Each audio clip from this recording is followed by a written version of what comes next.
uma palavra de esperança, de exortação, de edificação, uma palavra de sabedoria, amém? Nós vamos falar hoje um pouquinho sobre brasas estranhas no altar.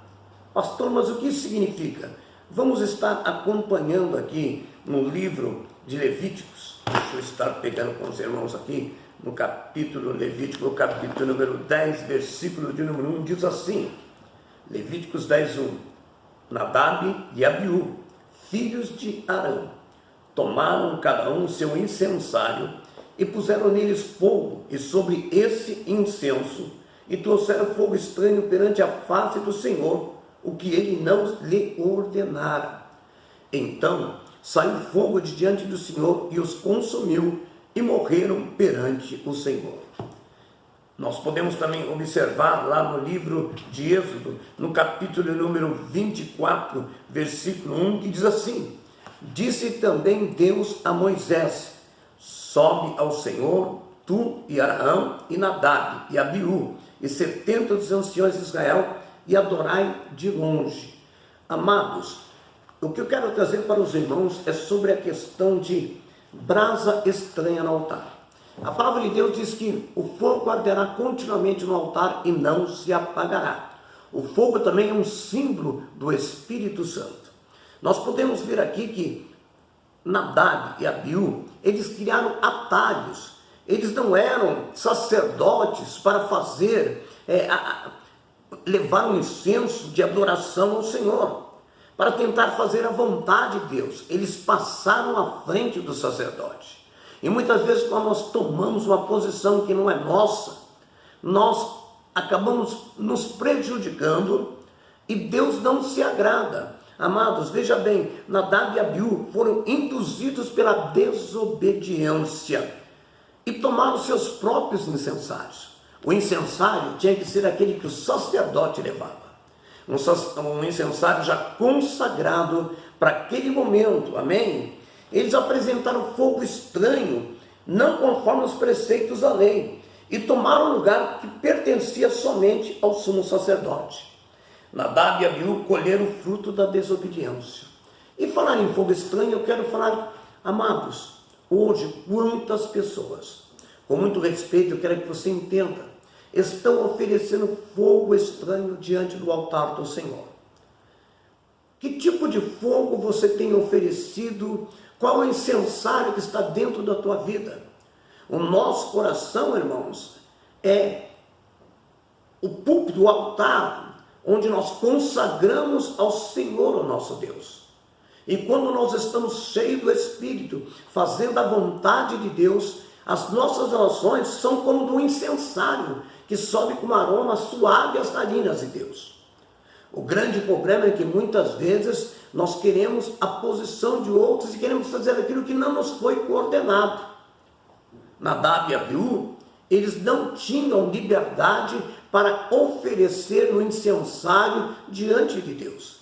Eles tomaram atalho, passaram à frente, e isso é um grande risco. Meu irmão, se o Senhor te chamou para ser obreiro, aguarda no tempo do Senhor.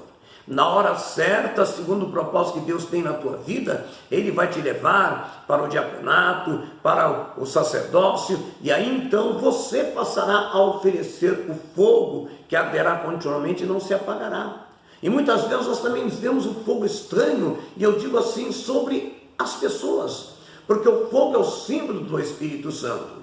E muitas vezes nós chegamos na igreja e vemos aquele irmão que começa a pular, com muito respeito, saltar e falar em línguas, e rodopiar, e aos nossos olhos humanos parece que aquela pessoa está cheia do fogo do Espírito, cheia do Pentecoste, mas muitas vezes aquilo é emocional, aquilo é atalho, aquilo não é espiritual. E quantas vezes a gente, induzido por esse erro, nós queremos que esse tipo de pessoas venha colocar a mão sobre a nossa cabeça, porque achamos que eles estão cheios do Espírito, mas de repente é fogo estranho.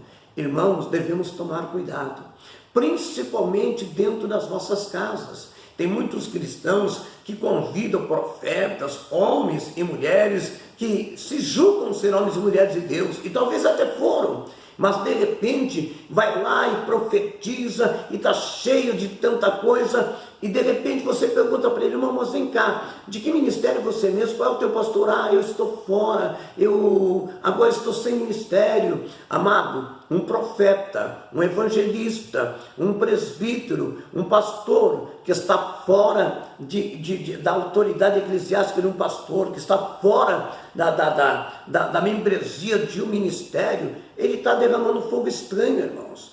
Tomemos cuidado com esse tipo de coisa, porque aqui diz, a palavra de Deus declara abertamente, olha o que está escrito, em nome de Jesus Cristo, que eles ofereceram fogo estranho na presença de Deus, e o castigo foi a sua morte. Cuidado, irmãos.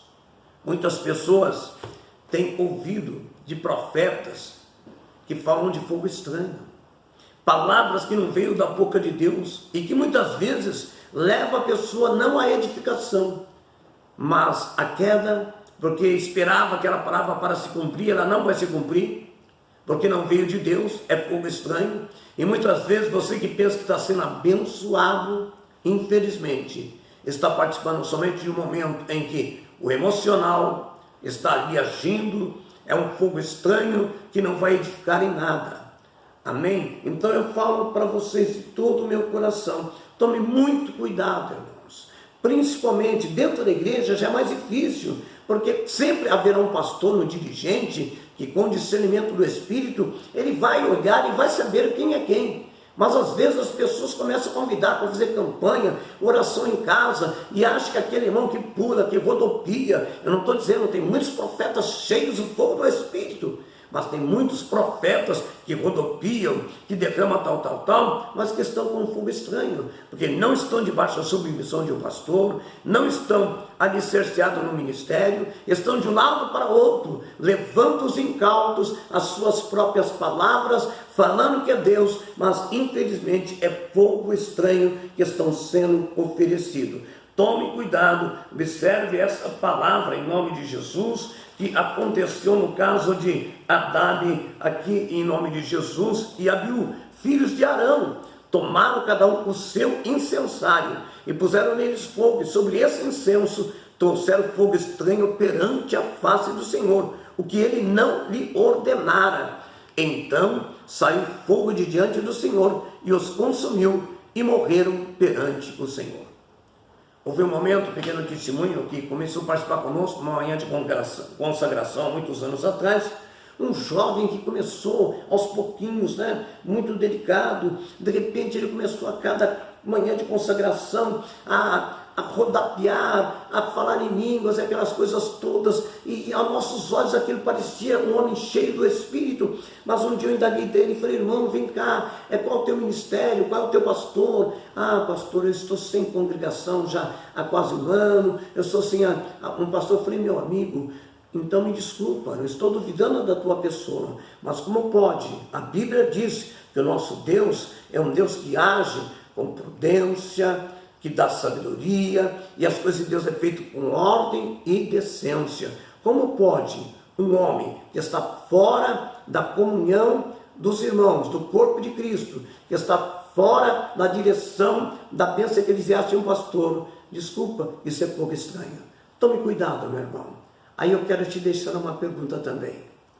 Que tipo de fogo sai do incensário do teu coração? Que tipo de adoração você está dando a Deus? Será que a tua oração tem subido como incensário que subia diante do sacerdote, como cheiro suave às narinas de Deus? Deixa essa pergunta para você. Medite nesse texto, nessa manhã com Deus. E quando abrir a tua boca, dê o teu melhor. Não é na eloquência da colocação das palavras, mas na sinceridade do teu coração. E então verá que o fogo descerá do céu, consumirá todo o holocausto, e Deus receberá a tua petição. Deus te abençoe. Aqui pastor Carlos Alberto, Manhã com Deus, Ministério Tabernáculo de Deus. O Senhor é o meu pastor e nada me faltará. Se Deus é por nós, quem será contra nós? Operando Deus, quem impedirá? Que a graça, a comunhão, a virtude e a doce consolação do Espírito Santo repouse e esteja agora presente sobre cada vida, hoje e para todos sempre. Amém, Jesus.